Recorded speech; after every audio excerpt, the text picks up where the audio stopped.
Hello everyone, welcome to the world of English.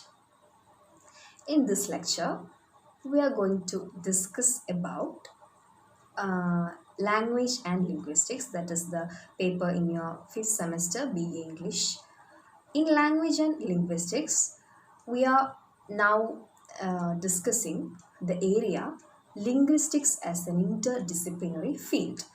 That is the probably last area of this chapter, the concluding areas. Okay, so before going to this analysis, we should know the fact that what is an interdisciplinary study. What is an interdisciplinary study? To decipher that, we should have a knowledge of what is a discipline. What is the meaning of discipline? Discipline, in the sense of a knowledge area, in the sense of a education area, is a sector of research, sector of analysis, research, and all those cognitive analysis. Okay, the area of that cognitive analysis. So linguistics can be treated as an interdisciplinary field. That is, we cannot restrict linguistics into a single entity, a single research area. Rather, we can connect this area with many other areas of research and studies. That is the actual meaning of this linguistics as interdisciplinary field. This interconnectedness, this multidisciplinary analysis, multidisciplinary treatment, or how linguistics is connected with other areas of research, other areas of learning. That's a quite wonderful, that's a quite interesting area, I suppose, because you can note the fact that, or you can easily connect the fact that in this area, we may come across many areas of analysis and research, which is ongoing in an elaborate manner in the field of studies, not restricted to the field of language and literature. The entries we are going to discuss can appear in many social science areas. Okay, so regarding this analysis, we can easily classify this interdisciplinary fields as into rather psycholinguistics, sociolinguistics, neurolinguistics, and developmental linguistics. Which are the psycholinguistics, neurolinguistics, sociolinguistics, and developmental linguistics. That's a key area of focus. You should know. You should list out this, and you should have a thorough knowledge of all these areas. Okay, that should be, you should keep it in your mind that this can be asked in paragraph questions, essay questions, or short answer. So we should have a thorough understanding of what all these things. Okay, we can approach all together, all these linguistic chapters, all these linguistics areas can be studied in a very scientific manner.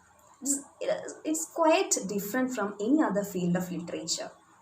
We are the students of language and literature, and this is the area of language in our studies, right? In our BA studies, this is the area of language studies.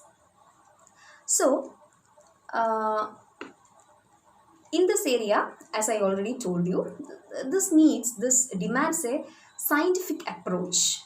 Okay, so we can point out the facts and we can easily decipher this area. Okay, so the first one is psycholinguistics, and I think the explanation is itself in the title, right? Psycholinguistics. We can split apart this word, this single word, into psycho and linguistics, and there we can decipher its meaning also. Okay, yeah, psycholinguistics. studies the relationship between psychology, human psychology, and language. Okay, as you know, language itself is a process which happens in our mind. Okay, in our mind is actually the total thought process of our brain. So, psycholinguistics or psychology of language is a study of interrelation between linguistic factors and psychological aspects. Okay, what are the psychological aspects of language? That is the area of focus. How the language is processed in our mind, how it gets reflected, how it gets expressed. Okay, all these are the concerned areas of psycholinguistics. I hope you are following my words. It's very quite a simple thing to understand because it's self-explanatory. The term which we have given is self-explanatory. Psycholinguistics. We know what is psycho. We know the psycho, that word itself describes the mental process of human being. Right, the psyche refers to mind, and psycho refers to the things which is related to human mind. Okay, so this discipline is mainly concerned with the mechanism by which language processed and represented in the mind and brain. How language is processed and represented in the human mind. Okay, that is the area of focus. Okay, right? And as you know, we need a complex mechanism of brain activities to speak out a language, to listen to a language, decipher a language. We need a very elaborate mechanism, very elaborate brain mechanism, neuromechanism. It's not about the neuro and all those activities, all those biological activities. Rather than it's the psychological aspects of a language is studied in psycholinguistics. Very quiet, very simple thing. Okay, that you can easily decipher this, I suppose. Okay, then the next thing is we are not we shouldn't follow any kind of chronological manner. We can study whatever. Okay, psycholinguistics, development linguistics, there is no strict order in that. So the next thing is developmental linguistics, if you prefer. Okay, so developmental linguistics is a study of development of linguistic ability in an individual, particularly the acquisition of language in childhood. Okay, it's a very interesting area. Okay, and I think this is one of the major area of research nowadays.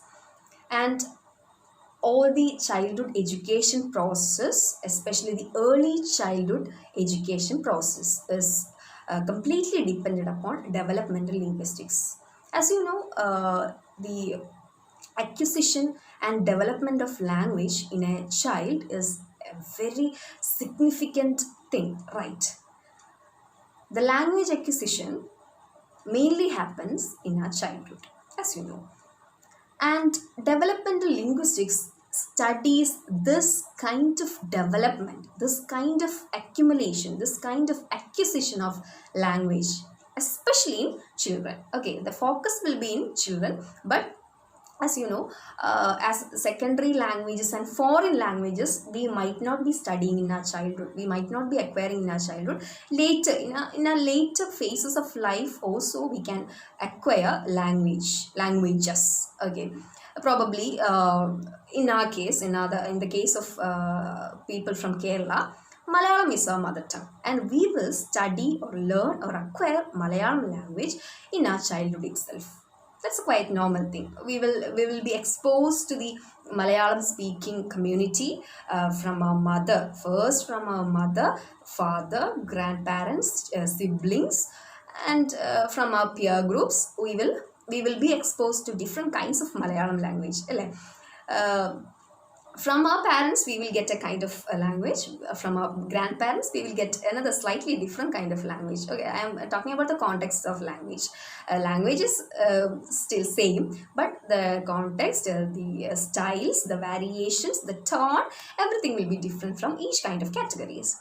And so the child will acquire Malayalam language from all these people. Okay, and when he or she goes to school in kindergarten or the pre-primary school, he or she might be exposed to a secondary language, either English, Hindi, whatever. Mainly, I think our system of education prefer English as a secondary language in the in the first phase of our education. So we will be exposed to English language. Then we will collect vocabulary, words, sentences, grammatical patterns of English language from all this environment. And English language will easily or not easily, English language will slowly acquire in our mind, in our brain, and all these developmental and later phase we may be exposed to Hindi language, since that is our national language. We will be exposed to Hindi language. Someone may prefer that, someone may not, whatever. This kind of exposure and this kind of accumulation of language, development of language happens in our entire life, we can say that like that. When we are much grown, much older, we will be sometime we will be exposed to French language, Kannada language, Urdu, Tulu, Sanskrit, whatever. Okay, we have in our time in which all these communication things have advanced so much, we will be exposed to so much language, so many languages. We are, I think we nowadays we watch Chinese films, Korean films, French films, and all these French films are and all these kinds of films that we watch are classical films. Even though we may watch it with subtitles, somehow we will catch kind of French words, some French words, all those things. Okay, so language acquisition or development can occur at any phase of the life, but preferably or but particularly the language acquisition will happen in our childhood. And developmental linguistics focus on this development of linguistic abilities, especially in our childhood. We cannot restrict the developmental linguistics into the phase of childhood. We can expand this, we can expand this kind of acquisition into any other phase of life. So developmental linguistics, my point is that developmental linguistics studies the acquisition of linguistic ability in an individual, particularly the acquisition of language in childhood. It involves research into the different stages in language acquisition, language retention, and language loss in both first and second language. Okay. So developmental linguistics focuses on our language acquisition, retention, reproduction, whatever things we do with language. All this comes under developmental. All these researches regarding all these things, all these processes comes under developmental linguistics. Okay, I think that area is also clear. Next, we have to talk about neurolinguistics. Okay, neurolinguistics. Yeah. Neurolinguistics is a study of neural mechanisms in the human brain that control the comprehension, production, and acquisition of language. Okay, neurolinguistics. What is the meaning of this neuro? What is neuroscience? What's a neurologist? Who is a neurologist? Yeah, neuro. Neuro comes from the word neuron. A neuron is something that is in a brain, right?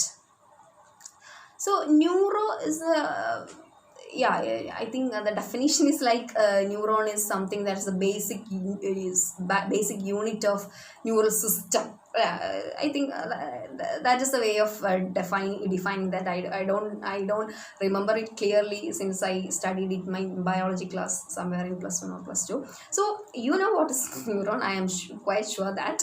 So neurolinguistics, it is the linguistics which is related with all these neuron activities, As you know, language is the production, or it happens as the production of a process which happens in our brain. Okay, and brain is made up of all these kinds of neuron and all those cells, right?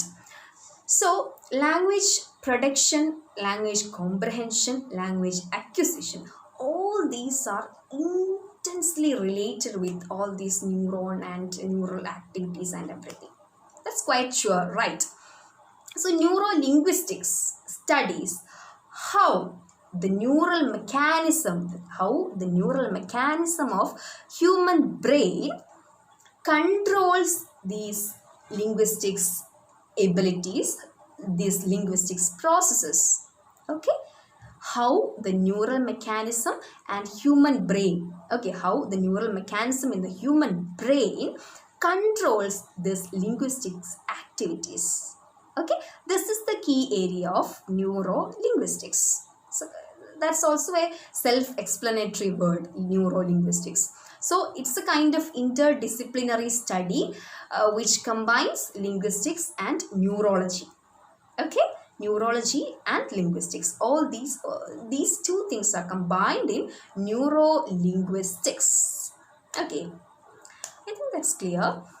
And as an interdisciplinary field, neurolinguistics draws methods and theories from fields such as neuroscience, linguistics, cognitive science, communication disorders, and neuropsychology. All these things also comes under the field of neurolinguistics.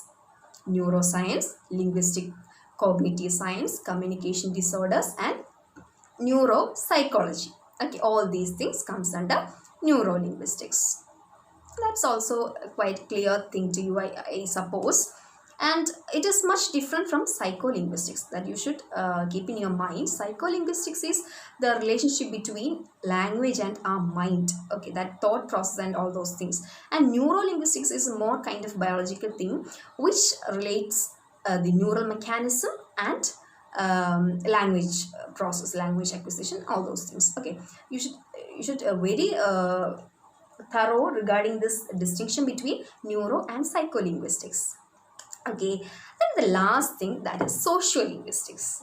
That's, I think we have talked so much about sociolinguistics from a 4th semester itself. Yeah, we have studied language and culture, language and society in a methodology of humanities. I think we have discussed so many times the relationship between language and society in that class itself. And I think from the beginning of during the beginning of this discussions on linguistics, also we have discussed what is language, what is the relationship between language and society, how the features of society, how the cultural features, cultural features of a society reflect on language. All these things we have already discussed, but as an interdisciplinary field, we should focus more on sociolinguistics.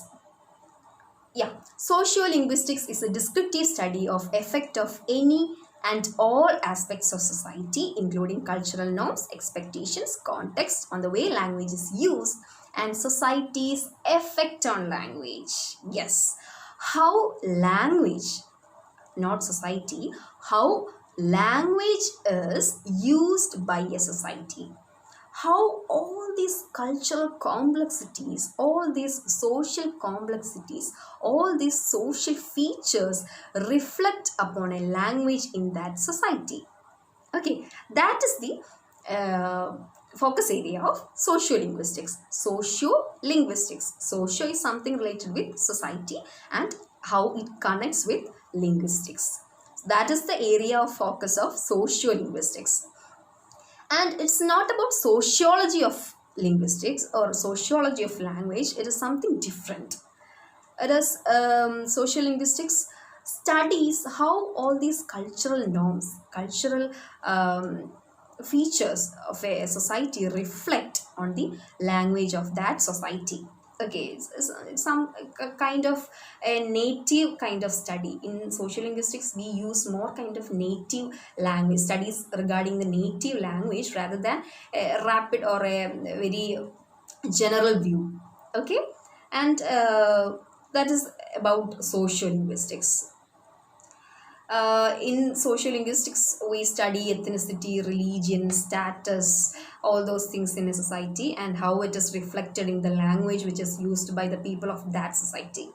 Okay, in a Kerala context, we will study how Malayalam reflects the psyche of Malayali society. It's very evident if you analyze all the current issues of political correctness and all those things. If you analyze that, you can easily decipher the fact that there's a rapid change in the use of language in each era, and language gets differ from one era to another with the change in the social norms. That's quite evident thing, and that is the area of focus of social linguistics. I think that's the point is very clear now, and I think we can wind up the discussion with this point, and we will meet in another video from this chapter itself. Thank you for watching. Bye.